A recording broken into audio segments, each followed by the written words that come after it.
I'm finally in the brewing lab and let's explore.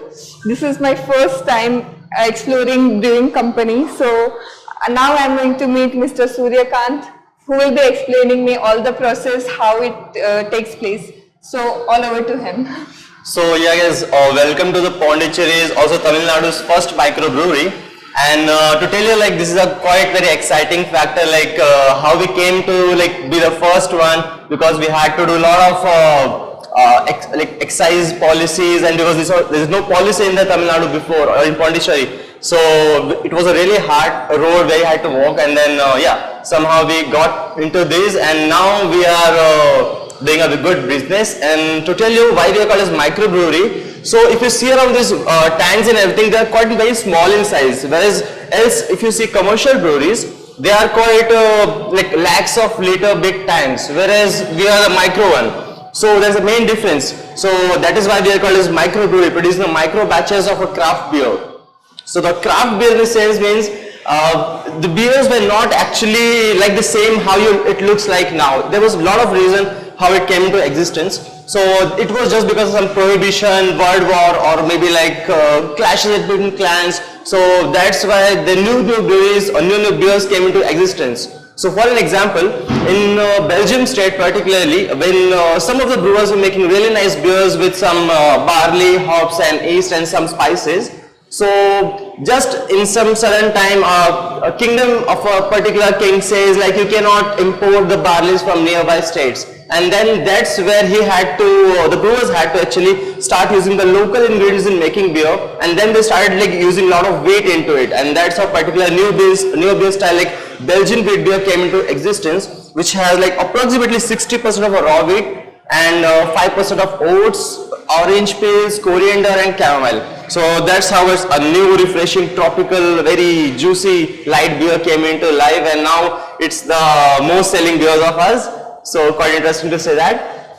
Yeah. So to tell you about the process, so the brewery is basically we divide into three parts. The first part is the hot side, which is on the right side of course over here, where you have a brew house, which is nothing but the heart of our brewery, where you basically crush your barley, add to the mash tun along with the water, you cook it, and after cooking you start to take out that sweet liquid like syrup into the kettle. And once that extraction is finished, then you start to boil it, and during the boiling you add hops.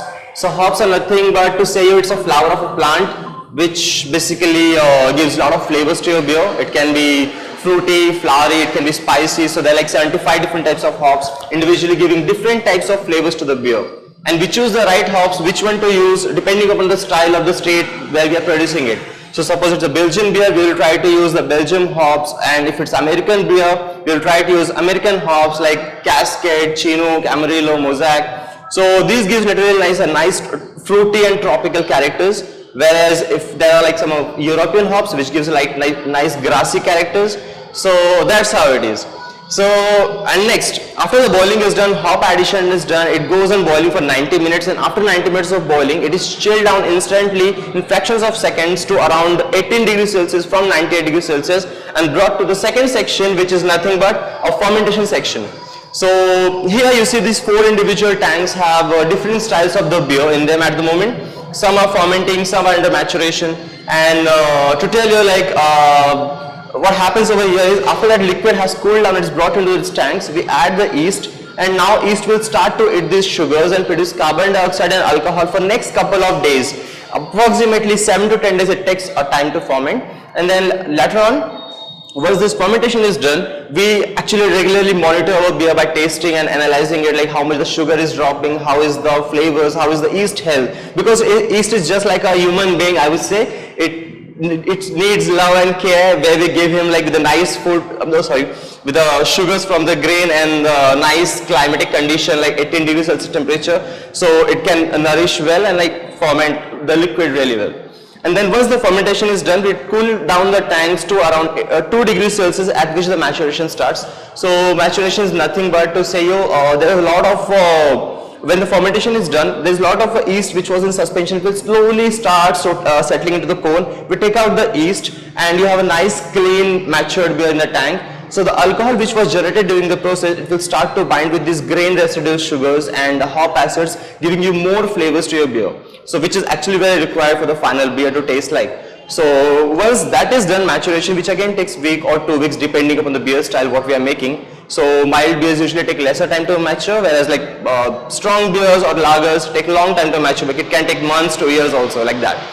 So yeah, after maturation is done, we filter the beers. Filtration is a process in which basically you take out all these undissolved suspended particles from the liquid and pass it to the cold room where you have a final storage. So the beers which are actually ready to consume, where like nice, polished, bright in color, only goes inside and also served from the same location. So we'll show you that as well.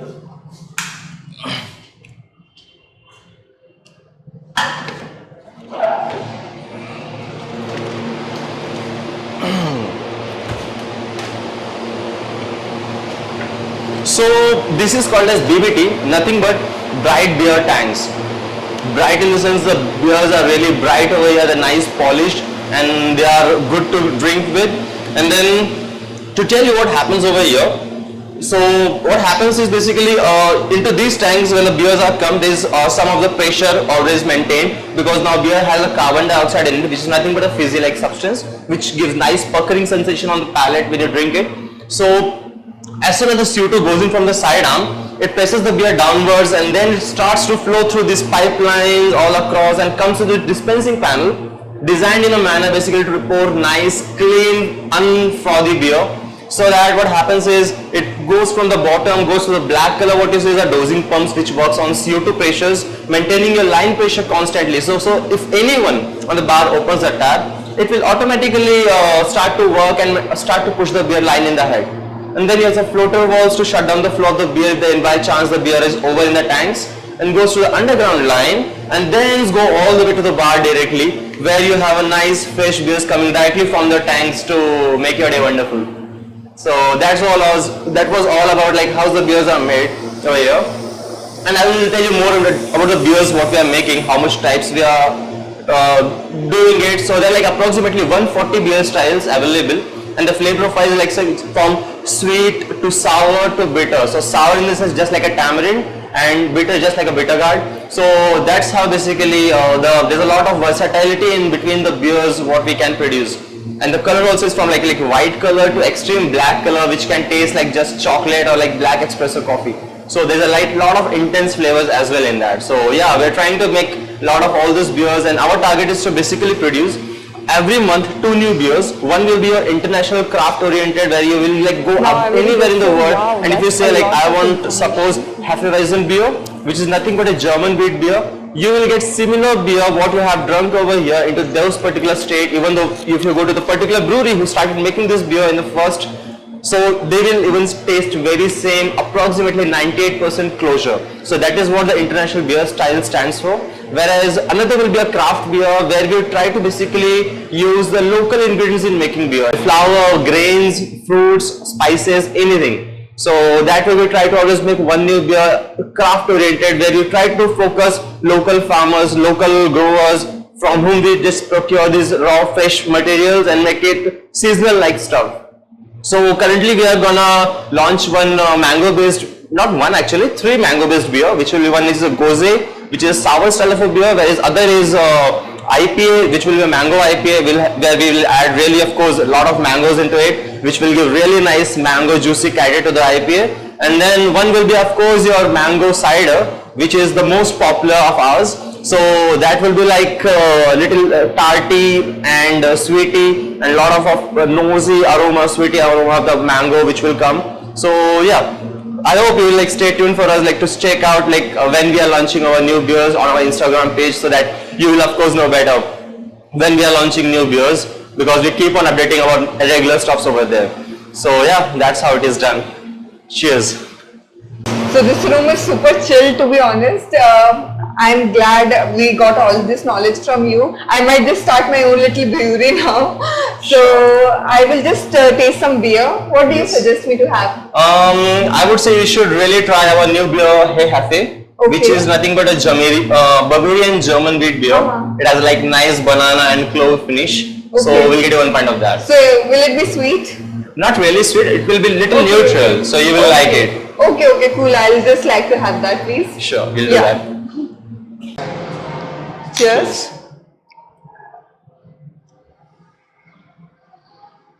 It's pretty light, to be honest. Went smoothly.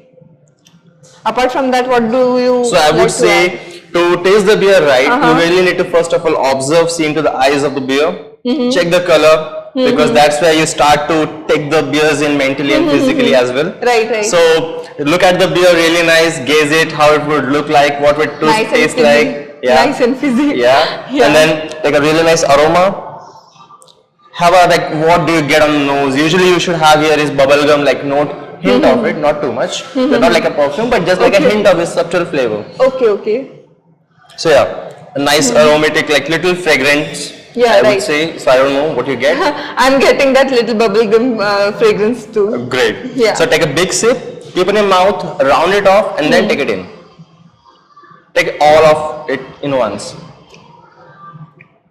Yeah, kind of tastes much more better than what I took before. Yeah. Yeah, so this was an amazing experience tasting the beer. So I'm going to finish up my beer now, and I would thank Mr. Suryakant for explaining everything so much in detail. Thank you so much. Pleasure. Amazing. Yeah, it was nice meeting you, Mr. Suryakant. Thank you so much. I might visit again if you invite me this time.